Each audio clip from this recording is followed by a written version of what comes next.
Hello class, today our topic will be 3.2 mole concept. So in our daily life, we use such units such as sepasang, sedozen to represent the quantity or number of object. Kalau sepasang kasut ada 1, 2 lah. Kalau sedozen maksudnya ada 1, 2, 3, 4, 5, 6, 7, 8, 9, 10, 11, ada 12 lah, 12 di dalam sedozen. Yang ini pun sedozen. Okay, so unit-unit ini digunakan untuk mewakili bilangan objek. Okay, so fotograf ini menunjukkan kuantiti-kuantiti tersebutlah. In the field of chemistry, we use the unit mole pula untuk measure the amount of substance. So, berapalah di dalam 1 mole? So, dalam chemistry kita tidak panggil 1 kilogram atom kuprum, ataupun kita tidak panggil 1 gram atom magnesium. No, we use mole. Kenapa kita buat mole? Kenapa kita panggil dia mole? Dan berapa sebenarnya amount ataupun jumlah bahan yang diwakili oleh 1 mole? Is it macam kasut sepasang? Is it 12 biji kah? 12 batang kah? So that's what you're going to learn today. At the end of this lesson, you will be able to define mole dan juga menghubungkan, interrelate the Avogadro constant, the number of particles and the number of mole. And you will be able to state the meaning of molar mass. Tidak banyak lah, so today we are going to focus 3.2.1, 3.2.2, these two only. So according to the International Union of Pure and Applied Chemistry, IUPAC, the new definition of mole adalah seperti ini. The mole, macam sedozen, sepasang, with the symbol MOL. Okay? Mole, MOLE adalah nama dia. Simbol dia adalah MOL. Contohnya macam begini jugalah. Kilogram adalah unit kan? Nama dia. Tapi bila kita tulis 1 kilogram, kita tidak tulis KILO begitu kan? Kita tulis 1 kg. Like that. So MOL adalah simbol untuk mole lah. Is the SI unit of amount of substance. Itu adalah unit untuk amount of substance. So substance apa? Apa tu substance? Substance dia adalah contoh atomic substance kah, molecular kah, ataupun ionic substance. 1 mole of substance, apa-apalah substance, apa-apalah bahan dia, atom kah, molecule kah, ataupun ionic kah, asalkan dia mention 1 mole, isi dia adalah 6.0221476 times 10 to the power of 23 elementary entities of the substance. Sangat-sangat banyak lah, sangat-sangat banyak dan kecil, seni. You cannot see it with your naked eyes. Okay, sangat banyak. So, the number is a fixed value. Memang tidak berubah lah. Asalkan dalam 1 mole, isi dia memang like this lah. Itu substance. 6.0221476 times 10 to the power of 23. Itulah isi dia. Fix lah value dia. Dan value ini dikenali sebagai Avogadro constant, Na. And it will be expressed in MOL per mole. Okay, per mole. The Avogadro constant is also called Avogadro number. This is the history integration. Avogadro constant is named after a famous Italian scientist, Amedeo Avogadro. Okay, inilah asalnya Avogadro constant. Dialah yang he was the one yang found out that in 1 mole of substance ada 6.02 times 10 to the power of 23 amount of substance. Dialah yang jumpa. Ingat, 1 pair ada 2. 1 dozen ada 12. Jadi 1 mole, I hope you understand already, ada 6.02 times 10 to the power of 23 substance. Okay? So let us look at this one. Avogadro constant is defined as the number of particles, zara-zara. I already told you particles tu ada 3, okay? Yaitu atom, molecule or ion. Particles ada 3. Contain in 1 mole of substance.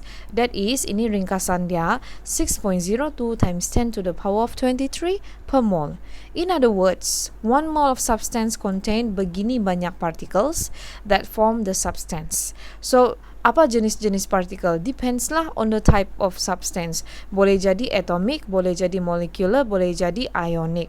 Atomic kalau dia macam beginilah, CU saja bersendirian. Asalkan kena mention dia 1 mole, memang di dalam dia ada begini banyak copper atoms.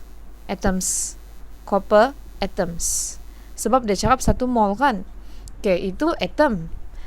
Kalau air is a molecule substance kan.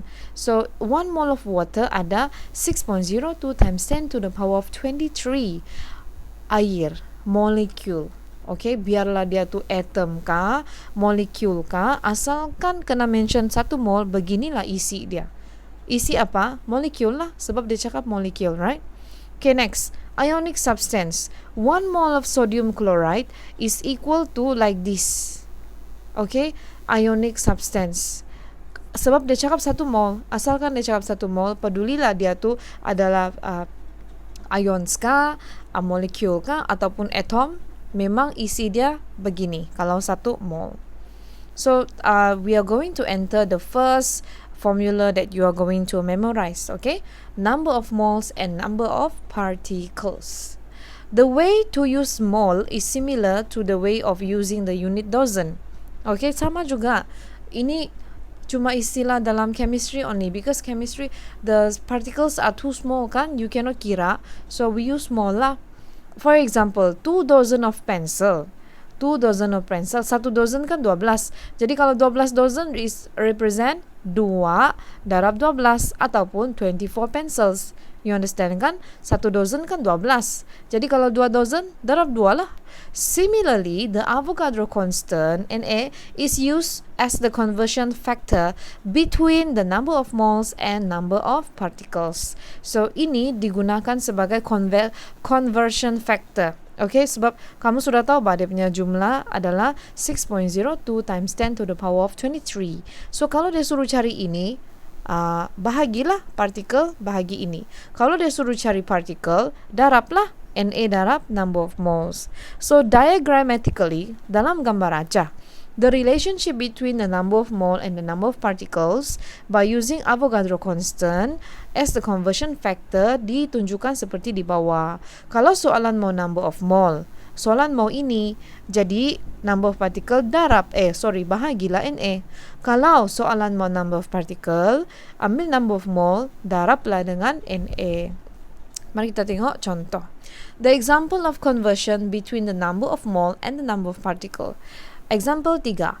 How many atoms are there? How many atoms? Nah, see? Atoms. Atoms tu kan partikel. So, you must understand apa yang kamu cari. Dia suruh cari atom. Dia tidak cakap particles. Dia beritahu atoms. Berapa atom? Are there in 0.2 mole of magnesium? Tengok, dia mau kamu cari particles. Okay, soalan wants you to find the number of particles. To be specific, it wants the atom of Mg, kan? And then, you are given number of mole. Number of mole adalah 0.2 mole. Okay? So, berapalah atom di dalam?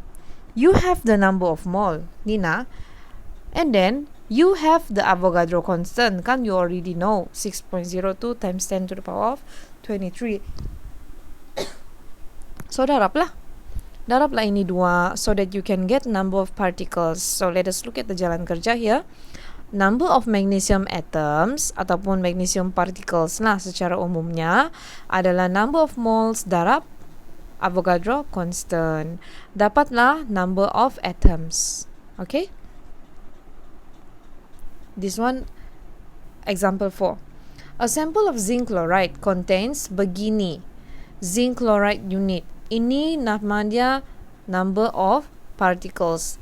Asalkan kamu nampak di dalam soalan, okay, dalam soalan dia ada magina times 10 to the power of berapa, itu merujuk kepada particles lah. So particles apa? In this case adalah ionic. Calculate the number of moles pula. So now, ingat balik our conversion formula. Kalau kamu diberi number of particles, if you are given the number of particles, you want to find number of mole, bukan kamu bahagi, kan? Bahagi. So, ambil calculator, tekan this number of particle bahagi Na. Dapatlah berapa? 5 mole. Like that. Okay. Next, kita tengok example 5. A gas jar is filled with 2 mole of oxygen gas. 2 mole lah, oxygen gas. How many molecules of oxygen are there in the jar? Molecules ni kan particles, kan? So, guna dia punya formula. Nina, you have number of mole. You want to find number of particle. Darablah dengan Na. So, number of mole, darablah dengan Na. Then you can get the particles. Okay, you can get the particles. Particles to be specific molecules lah. How many atoms of oxygen are there in the gas jar? Ada berapa atoms pula? Tadi dia suruh cari molekul light. Kalau dia suruh cari molekul, teruslah, darablah. Tapi, bila dia cakap how many atoms of oxygen pula, how many atoms maksudnya ambil jawapan yang molekul tadi, darab dengan 2. Kenapa darab dengan 2? Because oksigen di sini ada 2. So, pendek kata, kalau mau cari molekul, you just take the number of mole darab dengan Na terus. Tapi kalau dia mau cari atoms lagi, tinggallah soalan. O2 kan, ada 2 lagi. So, contoh kalau dia ada CH4. Dia cakap berapa molekul, how many atoms? Atoms of hydrogen pula. So, you have to darab 4 because ada 4 hydrogen. So, please you have to teliti contoh-contoh yang diberi di dalam buku teks, and then please complete all this. Okay, activity 3.5. That's all for today. Please ask me if you have questions. Thank you very much.